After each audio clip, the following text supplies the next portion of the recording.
Slide ilerlemiyor. Tamam. Değerli hocalarımız birçok alanından bahsetti. Dikkat eksikliği ve hiperaktivite bu.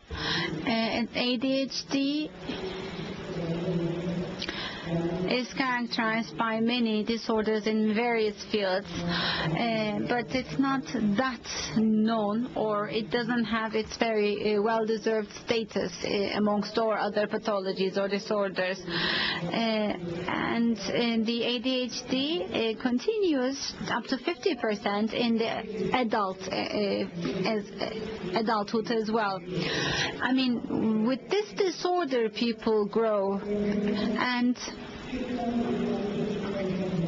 you develop coping mechanisms, and you somehow learn to live with this disease.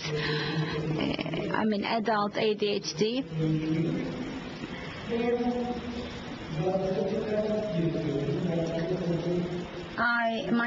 I think that I have ADHD. For example, you, as I said, develop coping mechanisms. I have this over control mechanism, for example, and due to this feature, for example, I couldn't catch my plane. It turned out to be the vice versa, and I missed my plane. Stimulants and non-stimulant medications may decrease the severity of the core symptoms of ADHD, and self-monitoring and time management, and at the same time distress and mood or emotional deregulations may be improved thanks to certain treatments. We can skip this as well.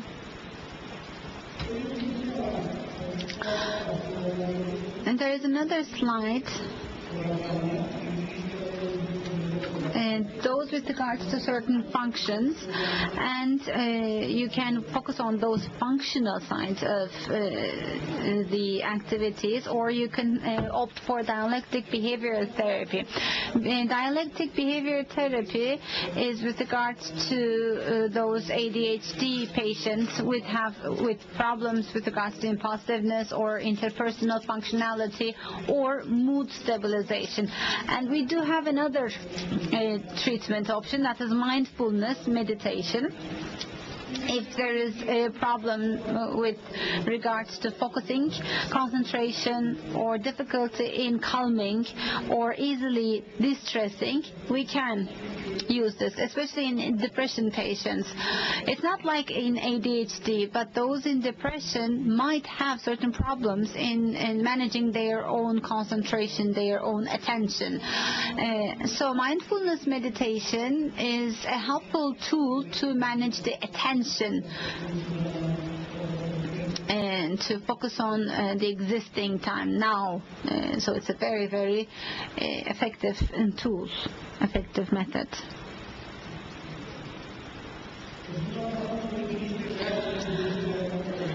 So functional loss in ongoing or in routine functions, this is important, and it is very important to notice ADHD. ADHD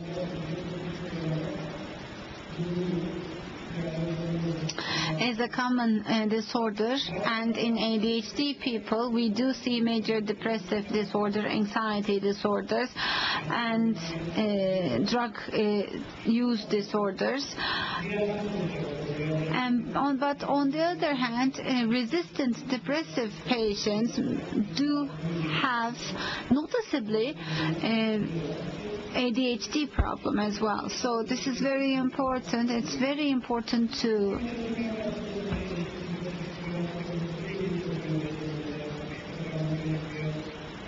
note down psychopharmacological and non-pharmacological features.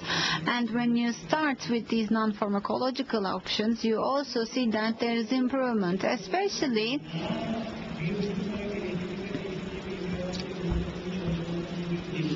it's not that easy to study this disease or this disorder in a comprehensive manner. So some subgroups may be opted for. It might be more effective to do so. I mean, you can do it based on your own clinical experience, or you can use a clinical scale that does measure the subgroups.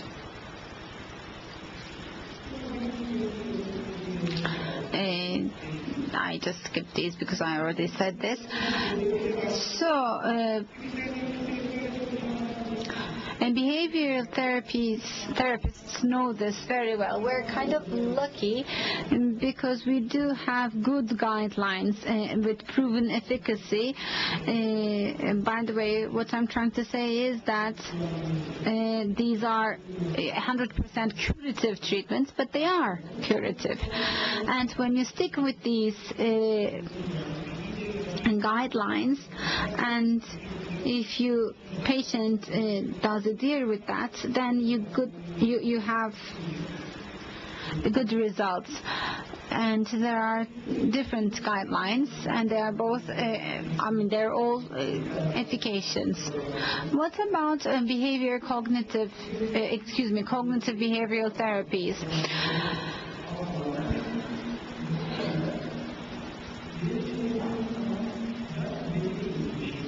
It's more of ability training. That is, you make people learn things and you make it for a long-term benefit. So the executive function deficits are improved. You can decide on these with the patient together, whichever area they deem more important you can choose. And then 0 to 10, 0 to 5, 0 to 100, there could be a scale for measurement. You can use such scales. By the way, we cannot hear you. Is it better now?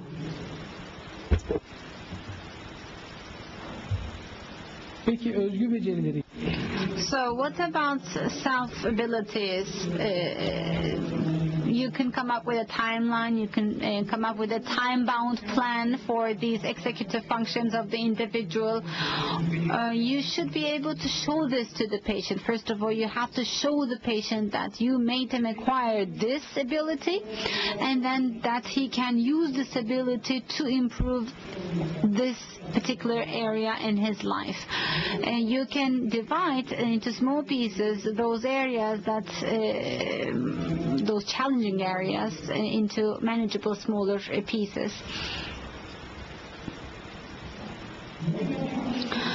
Motivation is important, but usually you might lose motivation very easily. But if they have ADHD, then it might very fastly go away.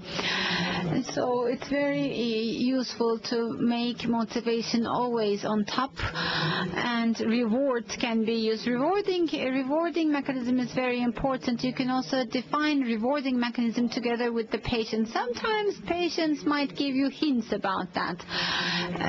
Maybe they can ask things to you whether they should do or not, and you can catch the reward there from that question, so you might use that. Rewarding mechanisms help to sustain the acquired behavior or acquired ability. You might want him to self-monitor, self-assess. And sometimes I might ask them to come up with a timeline, a time-bound scheme. Sometimes, for example, the ADHD might manifest itself more intensively in certain areas, in certain time bounds. And when he notes these down, and when he reads and interprets it himself, it's really more meaningful and creates more impact. Anxiety, perfectionism, so those areas can also be observed in order to resolve the problems for ADHD. This is about efficacy. This was a randomized controlled trial, and there were relaxation techniques and also psycho training together with relaxation exercises. Burada gördüğünüz gibi %67, %33 gibi bir fark There is a difference here. By the way, if you would like to have more information about these studies, I can mail these to you. This is another study, and the reports of the patients are used as scales, and the clinician scales are used here.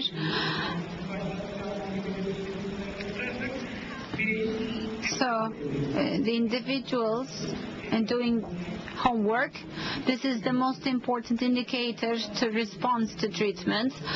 So to what extent the individual will acquire these abilities is an important question, and if you do so, then you will have more success, of course. Executive functions are important, and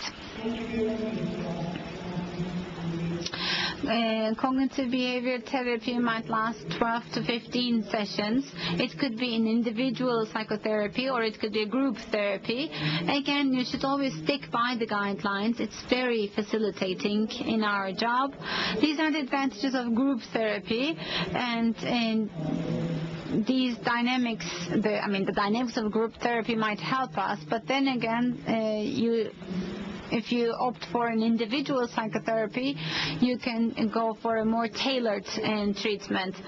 Dialectic behavioral therapy, you might have also heard about this, especially emotional dysregulation, impulsive behaviors, relationship problems, and micromanic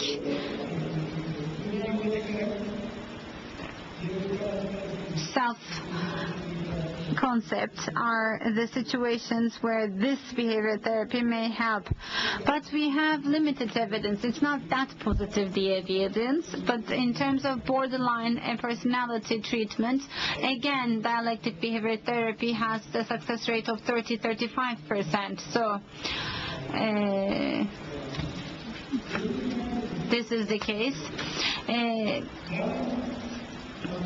Sometimes you ask the patient, how do you feel? I had a patient last week, and I asked what your emotion was, and he said, I don't know. I am not aware of my own emotions. Sometimes you must start right from here, from the awareness, mindfulness of the emotion. Mindfulness therapies are very important. Mindfulness are important for the patient's own attention to be drawn to a specific area. Behavior analysis, it's a very simple but a very effective method. The results, the triggering effects, and the results, the triggering effects of the behavior, and the behavior per se is here defined when you do a behavior analysis. You can make him imagine these behaviors. You can give him a homework. You might want him to remember how he feels after this imaginary behavior. These may be alternative approaches.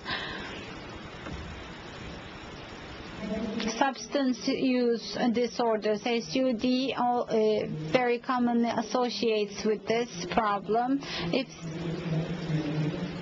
there is a need, maybe you might refer the patient to a specific clinic, a specific center based on this area.